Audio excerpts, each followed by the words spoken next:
Hi, hello, வணக்கம். இப்போ வந்து நம்ம வீட்டிலேயே வந்து பிளான்ட் உள்ள வைக்கிறதுக்கெல்லாம் எல்லாருக்கும் ரொம்ப இன்ட்ரெஸ்ட்டா இருக்கும். ரொம்ப பிடிக்கும். ஏன்னா வீட்டுக்குள்ள நமக்கு ஒரு க்ரீனிஷா இருந்தா ரொம்ப நல்லா இருக்கும். நமக்கு வீட்டுக்குள்ளே இருக்கிறதுக்கு, வெளியில இருக்கிற ஃபீல் மாதிரியே நமக்கு இருக்கும். அப்படிப்பட்ட நம்ம வீட்ல வைக்கக்கூடிய ஒரு பிளான்ட் தான் இது. இது ஸ்னேக் பிளான்ட்டுன்னு சொல்லுவோம். இது வந்து தண்ணி அந்த அளவுக்கெல்லாம் யூசேஜ் எல்லாம் இல்ல. நம்ம வாரத்தில ஒரு 1/2 டம்ளர், 1 டம்ளர் ஊத்துனாலே போதும். நல்லா குரோத்தா வந்துரும். இது பாருங்க, நான் ஒரு 1 வீக்கா தான் இது வச்சுருக்கேன். ரொம்ப ஹைட்டா, ரொம்ப நல்லா க்ரீனிஷா வந்திருக்கு.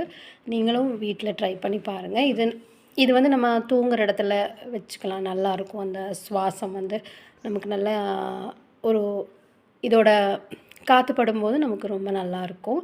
நீங்களும் வச்சு பாருங்க எப்படி இருக்குன்னு. இது வந்து ரொம்ப என்ன சொல்றது, நம்ம ரொம்ப நாள் ஆகும் வர்றதுக்கு, அப்படியெல்லாம் ஒரு இதுவும் கிடையாது. நம்ம கொஞ்சமா வந்து பராமரித்து நம்ம தண்ணி வாரத்தில விட்டுருந்தா கூட நம்ம அத நீட்டா வந்துக்கலாம். ஓகே ஃப்ரெண்ட்ஸ், நம்ம இப்போ டிப்ஸுக்கு போகலாம். சாம்பார் ரொம்ப டேஸ்டியா இருக்கணும்னா, கொதிக்கும்போது 1 டீஸ்பூன் நெய், அ கொஞ்சம் மல்லி இலை போட்டு பண்ணிங்கன்னா ரொம்ப டேஸ்ட்டாக இருக்கும். நீங்க பண்ணி பார்த்துட்டு எப்படி இருக்குன்னு சொல்லுங்க. கமெண்ட் பண்ணுங்க. உங்களோட சப்போர்ட் ரொம்ப தேவை. புடிச்சிருந்தா நீங்க சப்ஸ்கிரைப் பண்ணுங்க. Thank you.